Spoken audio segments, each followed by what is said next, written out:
Welcome, beautiful Paris Saint-Germain family. In today's video, we're building a combined 11 out of the two Champions League finalists, Paris Saint-Germain and Inter Milan. Starting off in the goalkeeping position, very strong, probably the two best Champions League goalkeepers this season in Gianluigi Donnarumma and Jan Sommer. Jan Sommer, I watched him versus Bayern, made a lot of good saves, but I watched him versus Barca in both legs, made so many crucial saves for Inter Milan, and is one of the main reasons they are in this Champions League final.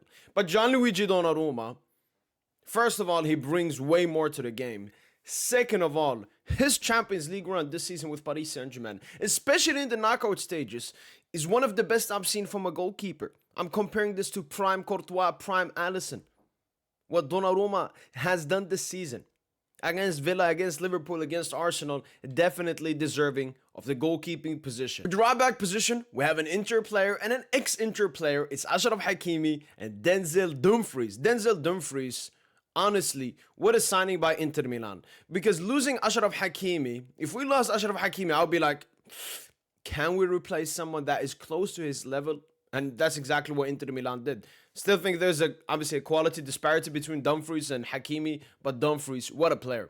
I even watched Juventus Inter Milan, I remember, in Serie A in the league, and Dumfries in that game, once again, one of the best outlets in the world. Like, I'm talking about Hakimi, Dumfries, Rafinha, Barcola, best outlets in the world. That's how great Dumfries is. And he was obviously absolutely huge versus the two legs versus Barca. I think 5 goal contributions in only 2 semi-final legs. Absolutely huge. But obviously it has to be Achraf Hakimi, who's undoubtedly been the best right back in the world for the past 2 years. He's performing very highly for Morocco as well. So Achraf Hakimi is obviously the deserved right back. Moving into the centre-back positions, and we have William Pacho, Marquinhos, Bastoni, and Acerbi. It was between Acerbi and De Vrij, but honestly, at the end of the day, it doesn't matter because they're not going to compete with this squad and so on. But I think when it comes to the Champions League, it's been clear that 2 centre-backs have been the best in the UEFA Champions League this season. And in my opinion, that's William Pacho and Bastoni. I think both of the 2 centre-backs have been unbelievable for their teams defensively, even with the ball. Like Pacho, we've seen improvement, and obviously Bastoni, one of the best ball-playing centre-backs in the world. And they've been huge in the semi-final legs, in the quarter-final legs, and in the round of 16 legs for their respective teams. So we gotta be Bastoni and Pacho as the 2 centre-backs. Moving into the left-back position, we've seen Di Marco, we've seen Nuno. We've seen Di Marco, a lot of substitutions with Augusto. He's not at that level anymore. We saw how he got absolutely molested by Lamine Yamal, whilst Nuno Mendes is having a left-back Champions League all-timer campaign. Like, if everything goes well, he'll probably get a top 15 Ballon d'Or finish, maybe even a top 10 Ballon d'Or finish. Defensively, he's locking up Salah, he's locking up Rodgers, he's locking up Saka. Offensively, he's scoring 4 goals, the most by any defender in the UCL this season. So the obvious choice is Nuno Mendes. Moving into the midfield, Paris Saint-Germain, really strong midfield. But Inter Milan, really strong midfield as well. João Neves, Vitinha, Fabian Ruiz, Hakan, Barella, and Henrik Mkhitaryan. Shout out to all the Inter midfielders. Shout out to Hakan, shout out to Barella, shout out to Mkhitaryan. But we have to be completely honest. I think Paris Saint-Germain takes the entire midfield. Vitinha, they don't talk to him. Fabian, they don't talk to him. João Neves, they don't talk to him. We have to be completely serious with ourselves.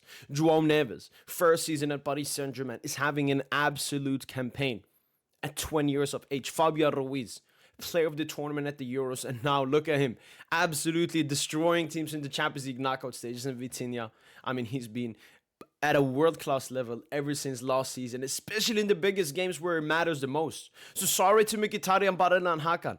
It's a full Paris Saint-Germain midfield. And moving into the attack, it's a bit weird-ish because Inter Milan do not have any wingers. They basically only have strikers. So here's the attack. Bradley Barcola, Ousmane Dembélé, Khvicha Kvaratskhelia, and Desiree Doué from Paris Saint-Germain, the nominees. Lautaro Martinez, Thuram, and Taremi up in attack. Look, first name on this attack sheet is obviously Ousmane Dembélé. A Ballon d'Or-esque campaign. Without him, I don't know what stage we would be in the Champions League. He's been absolutely immense for Paris Saint-Germain. Probably the greatest attacking campaign or greatest Paris Saint-Germain player campaign of all time. He gotta be in that 11. Next name up, gotta be Khvicha Kvaratskhelia. We know about his quality. We know about the level Kvaratskhelia plays at. But the level he's been playing at Paris Saint-Germain, how much Paris Saint-Germain has changed the team, especially offensively, ever since his signing in January, is absolutely immense. I haven't seen this of an impactful signing in the middle of the season. Can't think of one. And the last attacker, we gotta give it to Lautaro Martinez. Quality for a very long time.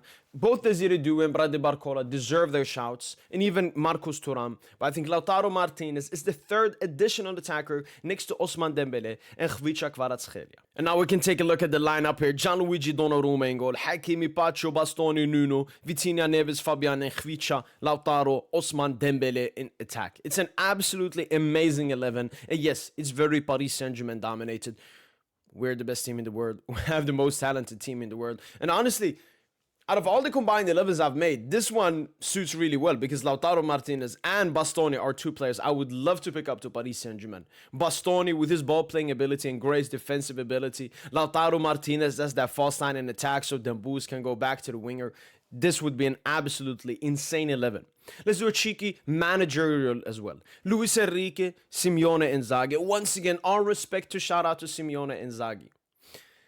He's finished like top 2, top 3 in Serie A in every single season he's managed, but he has bottled the league like 3 times. He's only won the Serie A once, and that's with Inter being the most dominant and economically strong team in the Serie A over the past couple of seasons. And he's reached 2 Champions League finals. One he lost versus City, and this one he's about to lose versus PSG. But even if he wins, Luis Enrique is on for his second treble. He would equal Pep Guardiola is the only manager that has won 2 trebles with 2 different teams as well. So once again, the obvious answer just has to be Luis Enrique as the manager. And going into the player-wise, 9 Paris Saint-Germain players and only 2 Inter Milan players. And this has been going on, for every single combined 11 I've made. And the people that go against stuff like this, it's 2 stuff. First, either they don't watch PSG or don't understand football. Second of all, it's underrating Paris Saint-Germain. I don't think people have yet understood how great this Paris Saint-Germain team. Yes, Paris Saint-Germain supporters will always obviously praise the PSG players more than non-PSG fans. We watch the PSG players, we have an emotional connection to these players and this team and this club.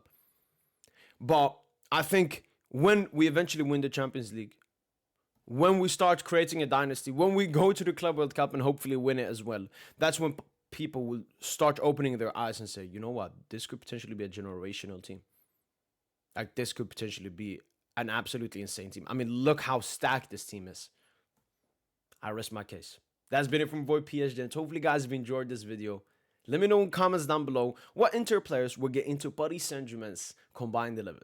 That's been it from boy PSG, and as usual, allez, allez, allez Paris.